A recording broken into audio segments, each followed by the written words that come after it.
Welcome, everyone, to TechDaily.ai. We're really excited to have you join us for another deep dive. We're looking into the tech that shapes our lives. And before we really get started today, just a quick word about our sponsor.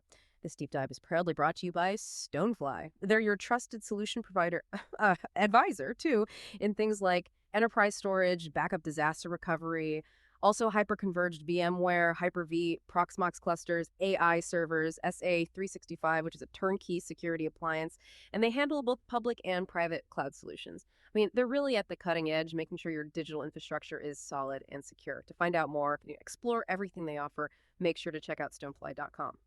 All right, let's dive into something that's, well, it's changing things fast, how all of us interact with the digital world, sometimes without us even noticing. Today, we're turning our focus onto a pretty big shift happening right there at our fingertips. Google's new AI mode. If you've been wondering how AI is, quietly but fundamentally changing the very fabric of how we discover information, how we research things, maybe even how we shop online, well, you're in for a really fascinating exploration today. This isn't some small update, right? It feels more like a total reimagining of what search even is.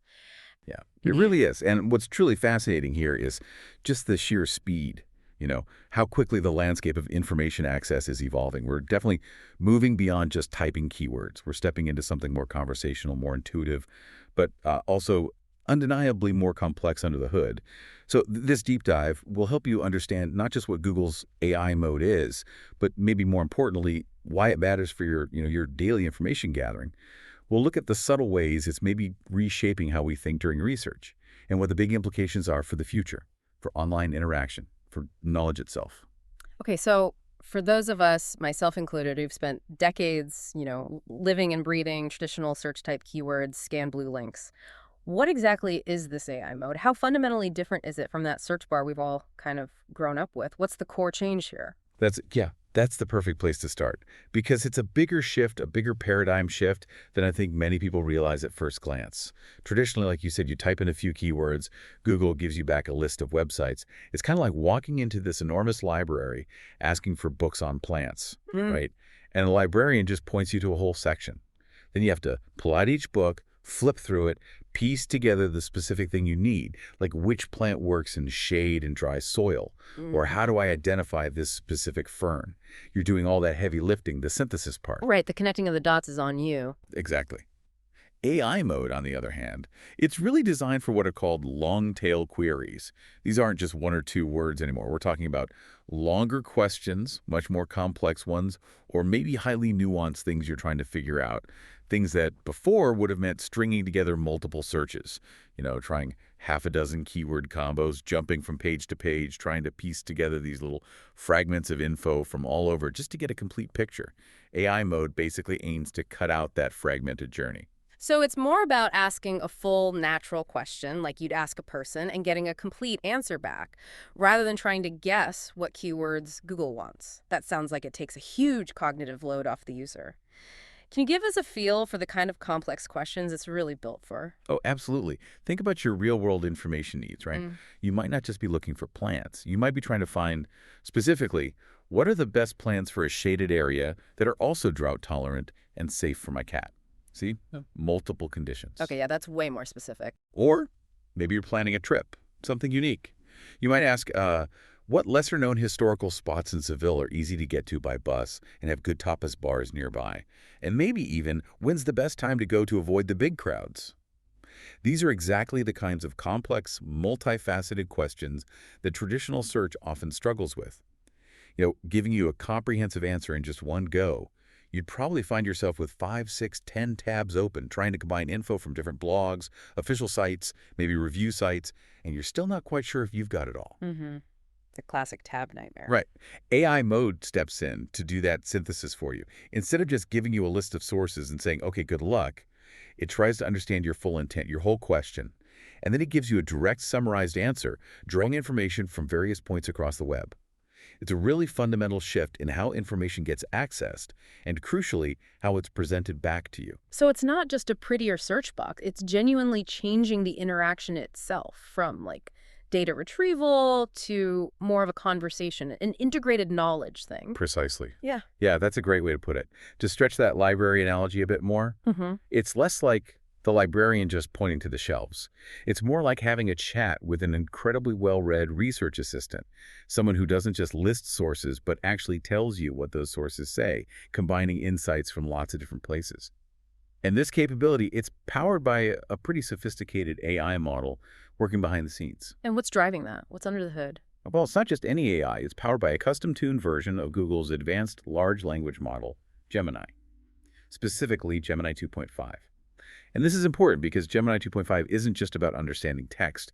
It's particularly strong in what's called multimodal reasoning. Multimodal, what does that mean in this context? It means it can understand and synthesize information not just from text like websites and articles, but also from images, audio, even video content. This capability is really essential for handling those truly nuanced, complex queries.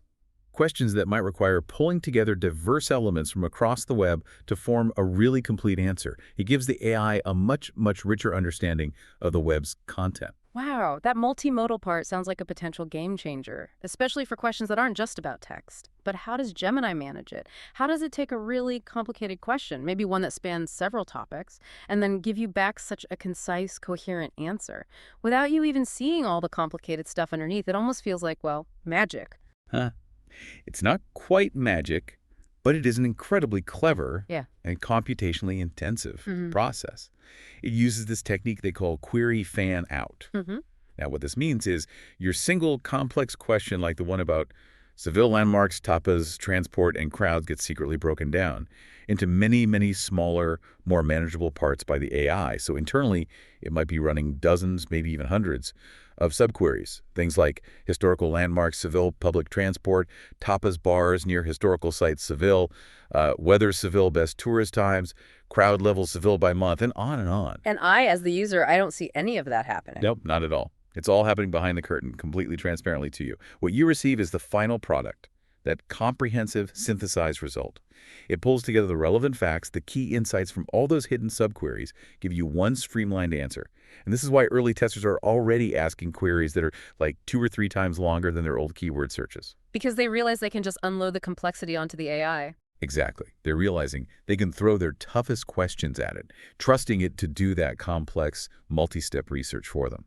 And just like other conversational AI tools you might have used, you can go back and forth. You can refine your search, ask follow-up questions, all within the same window. This interactive nature makes it a very friendly tool, you could say. It feels more like having a continuous dialogue rather than just a series of disconnected one-off searches. It really invites a different kind of engagement. Okay, that sounds incredibly powerful and genuinely user-focused, which is great. So for someone listening right now who's keen to try this out, how do they actually get their hands on it? Is it widely available? Is it everywhere now? Or is it still in, like, a beta phase? Yeah, that's an important question. Accessibility. So the feature was initially only in the US, but it has since expanded to India, which is a pretty significant step, showing they're moving towards a broader global rollout. But it's still technically in what Google calls Search Labs, which basically means it's part of their experimental suite of features. It's not quite mainstream yet. Okay, so how do I access Search Labs then? Right, so to access it, you can just type Search Labs into a Chrome browser, visit the page that comes up, and from there you could subscribe or, opt in to enable the feature. Alternatively, and this is quite convenient, it can often be accessed directly through the main Google app on your phone. Makes it really easy for those on-the-go questions. That's good to know for people wanting to experiment. And it's interesting to think about how this new AI mode fits into the bigger picture, right? The whole landscape of how we interact with Google. Because it's not the only AI tool they have now, is it? It feels like Google is really diversifying how we get information from them. That's a crucial point, absolutely. It's really important to remember that AI mode is just one piece of a bigger puzzle. It's one of several evolving ways you can search on Google now. It really highlights how multifaceted and increasingly AI-driven their whole approach to information retrieval has become. So first, yeah, you've got the new AI mode itself, giving those synthesized answers to complex stuff. Then you still have the traditional Google search box. But even that has had a quiet revolution. It now often includes AI answer summaries right at the top of the organic results. They call them AI overviews. Oh, right. I've seen those sometimes. Little summarized boxes. Exactly. So even if you don't actively opt into AI mode in labs, you're likely already seeing AI summaries popping up in your everyday searches, becoming integrated. Beyond that, you've got the dedicated Google chatbot, Gemini, which is maybe designed more for open-ended, creative conversations, a bit distinct from just direct search tasks. And then there's a fourth way, which is really exciting, I think. It has immense potential and leverages Gemini's multimodal capabilities you mentioned earlier. Once Pointing your phone camera at something and asking about it. Imagine you're, I don't know, at a friend's house, and you see a cool lamp. You can just point your phone at it and ask, what kind of lamp is this? Or where can I buy one? Or Yeah. who designed this chair? You get an instant context-aware answer. This visual search capability, it's advancing incredibly fast. And it opens up entirely new ways to gather information, moving completely beyond just typing words. That really paints a picture of a vastly different search ecosystem Google's building. Okay, so turn to the advantages then. What does this all mean for you, the listener? Someone looking for quick answers, but maybe also deep, reliable info? What are the big transformative plus points of using AI mode, especially for someone who just wants to be well-informed quickly without drowning in tabs? Well, the immediate undeniable benefit, the one that really jumps out, is just the sheer efficiency, the time-saving aspect. AI mode truly excels at delivering gists. These quick, digestible summaries that cut right through the information overload we all face every day. Instead of wading through pages of search results, clicking link after link, trying to piece together an answer yourself, AI mode aims to give you the core, synthesized information directly. It fundamentally changes that first step of your research. So it's like an outsourced synthesis engine. It does the hard work of pulling things together for you. For someone who feels, perpetually overwhelmed by too many tabs or just too much content, this sounds incredibly appealing, like a digital exhale. It absolutely is, and it's subtly reshaping, I think, our cognitive process when we do research. Beyond just saving time, AI mode's ability to rapidly synthesize moves us. It shifts us from being primarily information gatherers, collecting links, to becoming information evaluators of AI summaries. That's an interesting distinction. The value proposition is crystal clear. For anyone feeling that digital deluge, AI mode offers a shortcut, a way to feel well-informed quickly, potentially without ever leaving that search interface. It distills complex information, saving you the mental load and the sheer time it takes to synthesize it yourself. And you already see this happening even with those AI overviews in traditional search. They do a reasonably good job answering simple queries in short form. And it's just human nature, isn't it? To fall back on those summaries because they immediately seem to address your need without requiring more effort. It's a powerful pull towards efficiency. But it also means we're maybe evaluating the summary more than the original sources, at least initially. That's the trade-off, yes. That's the critical shift to be aware of. You mentioned it's particularly good for certain types of searches, where it really shines compared to traditional methods. Can you give us some specific real-world scenarios where AI mode truly excels, where it almost makes the old way feel clunky? Yeah, what's fascinating is its strength in areas that traditionally need a lot of cross-referencing, comparing multiple criteria, synthesizing bits of info from all over. Make, for example, complex product research. It's designed to be excellent for that kind of task, like researching consumer products for online shopping. Instead of going to 5 different review sites, then a comparison site, then maybe the manufacturer's page, you could ask something like, compare the top 3 noise-canceling headphones under $300 for frequent flyers, focusing on battery life, comfort, and microphone quality. AI mode can potentially synthesize information, pull out pros and cons, list common features across different models, drawing from various sources to give you one consolidated answer. Much faster. Okay, yeah, that alone is a huge time saver, Yeah. especially with just the sheer number of product options out there today. What about other areas where it's particularly strong? Well, similarly, it's proving incredibly effective for crafting detailed travel plans. If you're gathering info about destinations, comparing activities, finding specific details for a trip, like what are the best family-friendly resorts in Costa Rica that offer guided eco tours and have direct flights from Chicago in November? That's a complex query. AI mode can potentially pull together those relevant details much faster than you manually clicking through dozens of tourism sites, travel blogs, airline schedules, trying to match everything up. Right. And beyond that, some of these AI-powered search tools, they can find results that might have been incredibly difficult, or at least very, very time-consuming, to find using traditional keyword searches. They can sometimes connect dots, find relationships in data that a simple keyword search might completely miss, leading you to information that was practically unfindable before. Like what kind of unfindable info? Oh, maybe something really niche, like trying to find historical photographs of obscure local festivals from the 1950s that also mentioned unique regional recipes associated with them. Hey, a traditional search for that, it'd be like finding a needle in a digital haystack. Yeah. AI mode, because it leverages its understanding of context and relationships between data, it actually has a much better shot at finding those connections. Okay, now here's where it gets really transformative, potentially. The idea you mentioned, going from a complex question, doing the research, and then maybe even making a purchase, all without leaving that single window. That sounds like an absolute game changer for online shopping. No more opening 20 tabs, trying to compare prices and features across different stores. Is that the ultimate vision here for the user journey? Exactly. And this raises a really important question about the entire user journey, doesn't it? Especially in the context of commerce, efficiency, reducing friction. Traditionally, researching a product meant visiting, like you said, numerous websites. You go to independent review sites, then maybe the official product pages, then price comparison sites, maybe even forums to see what real users say. It was fragmented, it was cognitively draining, often just tedious. We just kind of accepted it as the way things were done. Mm-hmm. That endless tab sprawl is a pain point I think most of us know all too well. It feels like a necessary evil of online shopping sometimes. And to make it worse, traditional websites, articles or blog posts, they don't always update their content with the absolute latest info or real-time stock availability. So users constantly have to seek out fresh sources just to be sure. AI mode solution aims to dramatically consolidate this whole process. The really ambitious goal is that you might ask a basic question like, what are the best noise-canceling headphones for travel under $300? Then you could conduct your research right there, get detailed summaries of options, compare the features, read synthesized pros and cons, and potentially even make a purchase, all within the same interface. Actually clicking buy from within the search results? Well, that's the trajectory. There are even talks where AI agents can help make purchases, which indicates a future where this integration gets even deeper, moving beyond just giving you information to actually facilitating the transaction itself. It truly aims for that seamless single-window experience, where research, comparison, decision, and action are all just one fluid motion. That's huge.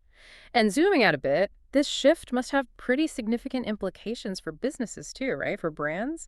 How does this affect them? Oh, definitely. It's not just about how users find information, but how businesses ensure their information gets found, and maybe more importantly, gets presented effectively in this new AI-first environment. So is it mostly a threat to their old ways, like existing SEO strategies, or is it maybe a massive opportunity for companies that adapt quickly? I think it's certainly a profound opportunity, potentially leading to massive growth for those who really understand and optimize for this new landscape. Some brands might see huge growth by strategically tailoring their content, their online presence, specifically for AI mode. This means making sure their product information, their detailed FAQs, their unique selling points, even comparison data points, are easily discoverable and accurately summarized by the AI. If the AI can quickly and correctly answer a user-specific question about a product or service, drawing directly from that brand's own well-structured content, that company gains incredible visibility, a direct path right at the top of the funnel towards conversion. Can you give us some concrete examples, like which businesses or industries might really be able to leverage this direct research to purchase pathway within AI mode? Absolutely. Think about, say, the consumer electronics sector. Companies selling smartphones could see a substantial benefit. If a user asks which smartphone has the best camera, longest battery life, and most durable screen for under $500, given I do a lot of outdoor photography. Hmm. And if AI mode can accurately pull information, highlighting a specific phone model or brand that really excels in those exact areas based on the company's own detailed specs, well, that company gets instant, highly relevant exposure. Right, very targeted. Exactly. Or think about financial institutions. Those offering complex products like EMI schemes or different mortgage options. If someone is researching financing options for a new car, an AI mode can summarize different bank offers, maybe including their EMI terms, interest rates, eligibility criteria. It streamlines the customer's journey directly towards those potential services. The key is really structuring your information in a way that the AI can readily access, understand, and then accurately summarize in response to natural language questions. It's a move beyond just simple keywords, towards more semantically rich, well-organized, almost conversational content. It also sounds like it could be an incredibly powerful tool for students, right? Especially when they're maybe on a tight deadline, trying to pull together research for a paper, or just get their head around complex concepts quickly. Oh, indeed. Yeah, if you are a student, you're in a hurry, some research needs to get done, or you're just trying to get a quick grasp on a totally new topic. AI mode can definitely be of immense help. It provides those quick summaries we talked about, potentially saving a lot of time that would otherwise be spent poring over multiple sources, trying to synthesize it all yourself. For getting that initial understanding, maybe brainstorming outlines for a paper, getting a broad overview of a historical period, or even just clarifying a tricky scientific concept, it could be a powerful accelerator. It can help you identify key arguments, relevant figures, common theories, sometimes in minutes rather than hours. But there's a natural tension there, isn't there? It almost feels too helpful in a way. How does this shift impact the learning process itself, especially for educators trying to develop critical thinking skills? It absolutely does create tension, and it immediately highlights the need for, well, a shift in how we teach and learn. While the AI is just a tool, right, like a calculator or a word processor, its responsible use is paramount. The issue isn't really whether AI can complete homework. It probably can for many tasks. The real question is how students learn to use it as an aid for deeper understanding, rather than just a replacement for critical analysis and effort. So the focus shifts. Exactly. For educators, this means teaching students not just how to find information, but how to critically evaluate those AI-generated summaries, how to cross-reference the sources it claims to use, identify potential biases in the summary, and understand the inherent limitations of the tool itself. Often the real learning comes from the journey, from the struggle of finding and understanding that answer independently, grappling with conflicting information, synthesizing it in your own words. So while AI mode can definitely accelerate research, it also necessitates new guidelines, new teaching methods that really emphasize developing those higher-order thinking skills even more strongly. Okay, so it's clearly a powerful ally. But like any technology, it's not a silver bullet. It's definitely not all sunshine and perfect answers, right? Where do we, as users, need to be most cautious with AI mode? Because while speed is great, accuracy and reliability are absolutely paramount, especially when you're looking for critical information. That raises an absolutely critical point, yeah. Reliability of the output. While AI mode is incredibly powerful for certain tasks, its accuracy isn't universally consistent. And this is precisely where we need to be cautious. Now, if you ask a very general question, something with widely accepted facts, the chances of the answers being correct are generally very high. For instance, what is the capital of France, or who wrote Hamlet? Queries like that, AI mode handles with near-perfect accuracy. It's drawing from massive, well-validated data sets for those kinds of facts. Right, the basics are usually solid. But once you start delving into highly specific areas, niche topics, or maybe rapidly evolving situations, things can quickly get onto shaky ground, as you put it. The AI might struggle to find precise, up-to-date, or truly relevant information. Maybe because its training data just doesn't cover that level of specificity, or the information is too recent, too obscure, or maybe even contested. For example, if you were to ask something super specific like, suggest the best places in Calcutta to buy gramophone needles for my vintage 1978 Sony turntable, and what are their opening hours this Saturday? Ah, okay. Yeah, that's pretty niche. Right. For a query like that, you might get very few results, or you might get outdated results, maybe links to businesses that closed down years ago, or perhaps just a very general overview of music stores in Calcutta that isn't actually helpful for such a specific, almost artisanal need. The AI's strength is often in that broad synthesis, but its weakness can emerge in very granular, real-time, or deeply niche details where the underlying data might be sparse or unreliable. So you're essentially saying there are definitely some topics where relying only on AI mode could actually lead you into, well, a soup, as the saying goes, Okay. like with real world consequences if you just took its word as gospel without checking further. Absolutely, yes. There are critical domains where you simply cannot, and frankly should not, fully trust AI-generated results without rigorous independent verification from authoritative sources. These include topics like current political developments, especially controversial ones, where factual nuances, rapidly changing situations, and potential biases are absolutely critical to understand correctly. Health information is another huge one. Even slight inaccuracies there could have serious implications for your well-being. Financial advice, incorrect guidance could lead to significant monetary losses. Or legal advice, which requires precise, context-specific interpretation of laws and local regulations that an AI might not grasp. Taking AI-generated results at face value in these high-stakes areas, it could have serious, real-world consequences for your health, your finances, or your legal standing. So for those critical areas, it's really just a preliminary starting point. Maybe gives you some ideas, but never the definitive final word. Precisely. For these sensitive topics, AI mode should really only be used to offer a few suggestions, maybe provide a preliminary framework or identify some potential avenues to explore.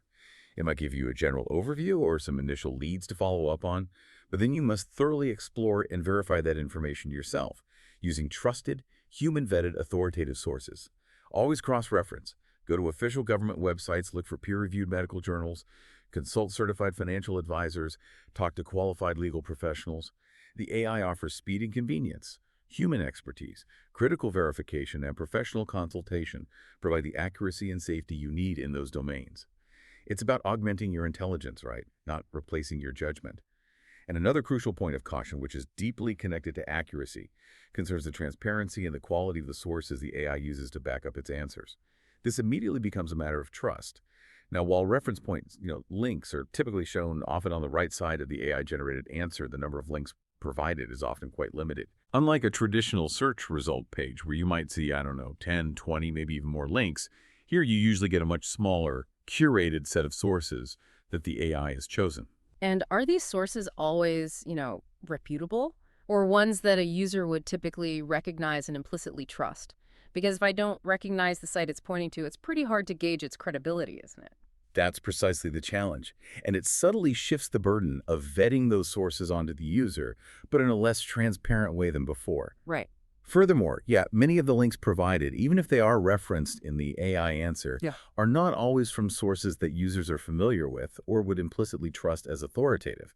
You might get a link to a lesser-known blog, maybe a niche online forum, perhaps even a commercial site trying to sell you something, rather than, say, an established news organization, an academic institution, or a government portal. This makes verifying the information much more challenging. You have to put in extra effort to vet the credibility of those underlying sources the AI happened to select. And it also makes you wonder why the AI chose those specific links, right? Exactly. It raises questions about the AI's potential curation bias.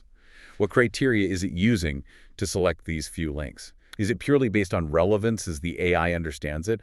Or are there other factors at play, maybe site structure, maybe commercial relationships, that aren't immediately apparent to the user? It adds a layer of opacity. Okay, let's circle back to shopping for a second. Mm. You mentioned that ambitious promise, the seamless question to purchase in one window, but it sounds like there are still some significant bumps in that road. Some friction points still exist. Indeed. While the vision for truly integrated shopping is clear and very appealing, the current reality still has some significant limitations, particularly for shopping-related queries that require very fresh, very specific real-time data. If you ask AI mode to, for example, show me the best 5 phones between 20,000 and 30,000 rupees, specifically in the color gold, that are available for immediate shipping, well, the results may not be of the highest quality. The AI might struggle with things like real-time inventory levels across different stores, exact pricing variations which can change minute by minute, specific product variants like storage capacity or processor type, or even just precise color availability. This can lead to less than ideal or potentially even outdated or inaccurate recommendations. So it's not quite that definitive real-time personal shopper yet, the one that can perfectly handle all the fast fluctuating details of e-commerce. Not entirely, no. And there's a very practical hurdle, too, that kind of breaks the seamlessness everyone hopes for. At times, products mentioned in the AI-generated answer, you can't actually click through directly to their official product pages or the retailer listings. Oh, really? So you still have to go search for it yourself? Sometimes, yes. You might read this comprehensive summary about a great phone or a specific piece of furniture, but then you have to manually open a new tab, go to Google or Amazon or wherever, and search for it again to actually find where to buy it. Now, this may change in the coming days, right? Google is undoubtedly working hard to integrate more deeply with e-commerce platforms, maybe establish clearer API connections, but for now, it's a current hurdle. It disrupts that promise of a truly seamless research-to-purchase experience within that single window.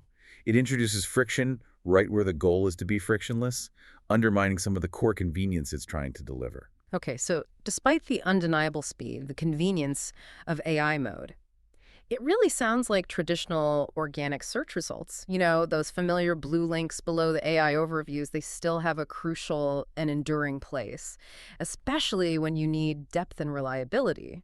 It's not completely replacing what we've relied on for so long, is it? That's a profoundly important observation, yes. And it raises a critical question about what truly constitutes strong information in the first place. While AI overviews in AI mode are fantastic for getting that quick gist, the organic results below AI overviews are often, arguably, far stronger for anything that requires real depth, nuance, or maybe most importantly, human experience and perspective. These are the traditional blue links, right? The ones Google has always provided, directing you to established websites, specialized forums, in-depth articles, user-generated content platforms. And what specifically makes them stronger, in your view? Is it that human element, the unsummarized detail, the raw conversation? Precisely. I think that's a huge part of it. This includes things like comments and detailed discussions on platforms like Reddit or dedicated hobbyist forums. These places offer real-world user experiences, often very nuanced discussions, and sometimes brutally unfiltered perspectives that an AI might not prioritize or even fully grasp the context of. An AI might tell you a product's official specs, but a Reddit thread might tell you about its common failure points after 6 months, its actual real-world battery life under heavy use, or how it performs in unusual conditions that the manufacturer never tested for. Right, the stuff you only learn from using it. Exactly. Or you'll find links to highly trusted websites with incredibly in-depth articles on a subject, written by human experts who have spent significant time researching, vetting sources, and often passionately crafting their content. These sources often provide crucial context, alternative viewpoints, anecdotal evidence, and just a level of granular detail that a summarized AI answer simply cannot replicate. They offer the full story, the caveats, the why behind the what. So it's fundamentally a trade-off then. You're trading maybe speed and convenience for that comprehensive depth and the richness of human perspective. Exactly. That's the core trade-off you're constantly navigating now. The downside of organic results, of course, is that it takes time to visit each link individually, right? To read, absorb, and synthesize that information yourself, which is precisely why the gist offered by AI mode is so incredibly appealing for quick information needs. But for critical information, for anything that requires deep understanding, multiple perspectives, nuanced details, or simply the invaluable insight that comes from shared human experience, that manual deep dive into organic results, it remains absolutely crucial. It's where you get the full, often unvarnished story, the diverse experiences, the intricate details that help you form a truly informed, well-rounded opinion. It empowers you, I think, to engage with information on a much deeper level. And finally, there's one more critical area for caution, one that affects all of us, and it involves your personal data. This remains a significant question mark, kind of hanging over these incredibly powerful AI tools, particularly as they integrate so deeply into our most basic online habits like search. Yeah, that's a huge concern for so many people right now, especially with all the discussions around data privacy. How does AI mode, or really any AI for that matter, interact with our personal information, our search queries? Well, it's important to understand that these AI tools, they continuously learn. They get better by processing new data. And that data often comes directly from user inputs and interactions, our questions, our clicks, our follow-ups. Now, Google, like other major tech companies, claims it anonymizes inputs. They say they remove personally identifying information so your specific queries aren't linked directly back to you as an individual. But there's always a valid question, isn't there? Yeah. But how far can you truly trust a big tech company with those claims, especially given the industry's track record on data privacy sometimes, and just the sheer volume and the intimate nature of the data being fed into these incredibly powerful models? The aggregate data, even if anonymized, can reveal incredibly detailed patterns and insights about populations, if not individuals. So the more we use it, the more it learns. And that learning comes directly from our unique questions, our behaviors. It's this continuous feedback loop. Exactly, and this means you need to be especially cautious, I think, when feeding deeply personal questions into AI mode. This is particularly true concerning really sensitive topics. Things like mental health issues, very specific personal financial situations, or maybe very private health conditions. For example, asking, should I completely change my investment strategy because of X specific personal financial setback? Or maybe I'm feeling really anxious about Y specific personal problem, what should I do? Now, the AI might generate a seemingly helpful, maybe even empathetic sounding general response based on patterns it's seen, but you are essentially inputting sensitive, often unique personal data into a system that is designed to learn from it, even if it claims anonymity. Right, that data still goes somewhere. It does. And for these deeply personal and critical areas, a confidential conversation with a qualified human professional, a therapist, a financial advisor, a doctor, someone who is bound by strict privacy rules and ethical codes, and who can offer genuinely empathetic, tailored advice based on your specific situation. That is always going to be the safest and most appropriate course of action. The AI simply lacks the human context, the genuine empathy, and the regulatory safeguards needed for handling such delicate personal matters responsibly. It certainly seems like this whole AI mode is very much a work in progress then, constantly learning, constantly adapting as we use it, almost like a, I don't know, a living, evolving digital assistant. That's a great way to think about it. And what's fascinating is that Google is very open about this. The feature is explicitly in the testing phase, right, as part of Search Labs. This isn't some static, finished product that's been rolled out as final to general availability. It's an evolving system, continuously being refined, debugged, improved, based directly on real-world usage patterns and feedback. This is really part of Google's and the industry's agile approach to AI development, where large-scale user interaction isn't just about finding bugs, it's integral to the actual learning and improvement process of the AI itself. So our queries, even our maybe clumsy or overly specific ones, maybe even the ones where it gives a bad answer, they're actually contributing, helping it get better over time. Precisely. The more AI mode is used, the greater the chances of it improving, becoming more accurate, more nuanced, better at handling edge cases. Every single query we make, every interaction, even if it's anonymized and aggregated with millions of others, contributes to its learning and refinement.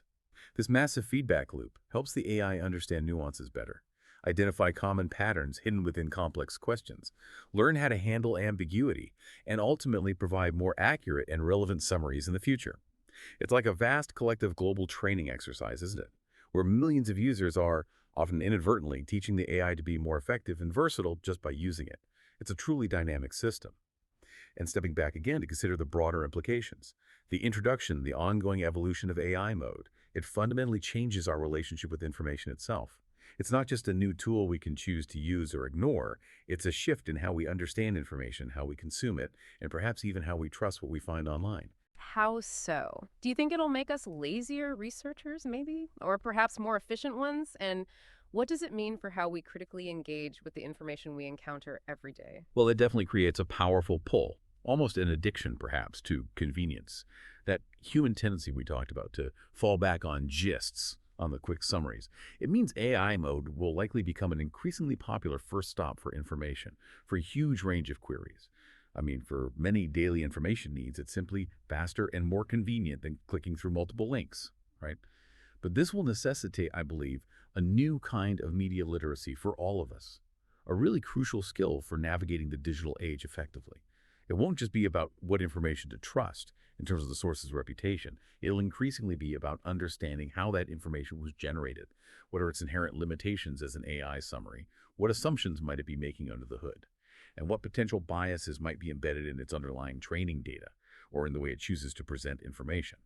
We need to learn to read the AI's answer with a much more critical eye, constantly questioning its completeness, its neutrality, its potential blind spots. And what about the people on the other side, the ones actually creating the content that the AI is summarizing?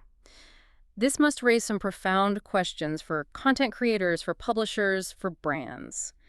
How does their information get discovered and valued in this new landscape? Does this fundamentally change how they should approach their work? Oh, absolutely. The entire ecosystem of online content creation might need to profoundly adapt to cater to an AI that is now acting as this powerful intermediary between the original information and the end user. Content creators, publishers, brands, they'll all need to think deeply about how their information will be discovered and summarized by AI, and how they can ensure both accuracy and reach in this new environment. For example, will traditional SEO, which often focuses heavily on driving clicks to websites, become less relevant if users are increasingly getting their answers directly from AI overviews without clicking through?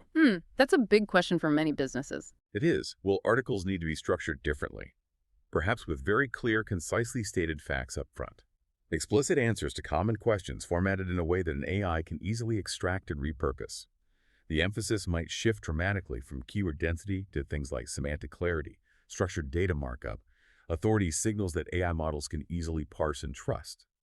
And this also raises huge questions about content monetization, doesn't it? If users are no longer clicking through to websites as often, how do publishers, especially independent ones, sustain themselves? What new business models might emerge in a world where information is primarily consumed as an AI-generated summary? It's a fascinating, incredibly complex future unfolding right before our eyes, And it's going to require some serious strategic rethinking from pretty much everyone involved in the online information economy. So, wrapping things up a bit, what does this all mean for you, our listener, trying to navigate this? Google's AI mode is clearly a powerful, rapidly evolving tool.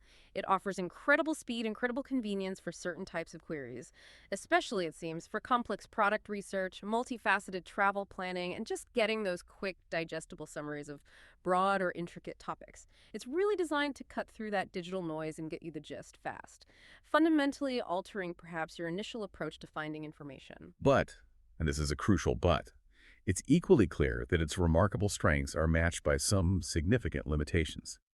You, the user, absolutely need to exercise caution, particularly when it comes to accuracy on highly specific or niche details, when navigating those sensitive topics like health, finance, or legal advice, and when trying to evaluate the transparency and the credibility of the sources it uses. Critical thinking remains paramount. And for truly important information where accuracy, depth, and maybe that irreplaceable human context are non-negotiable, that diligent deep dive into trusted organic results, into human-vetted sources, is still absolutely essential. It's really about learning to discern, isn't it? When to embrace the AI's speed and summarization power, and when to rely on your own critical evaluation and deeper manual investigation. And as AI increasingly shapes and maybe even mediates how we access information, here's something to consider. How will you adapt your own search habits? How will you strategically leverage the incredible speed and summarization power of AI mode while still ensuring you achieve the accuracy and the depth you need for the truly important decisions in your life? And maybe what responsibility do we as users now collectively bear to critically evaluate the information AI presents to us rather than just passively accepting it at face value? It's definitely a dynamic, ever-changing landscape out there, and your role as a curious, discerning learner, well, it's more important than ever before. And just before we sign off, a final word about our sponsor, Stonefly.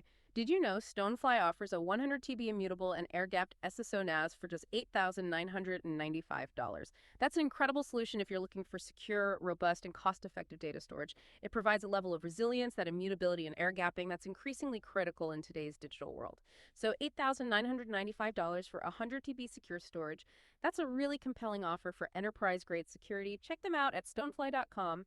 And that wraps up another deep dive. Thank you so much for joining us on techdaily.ai. We look forward to exploring more fascinating topics with you next time.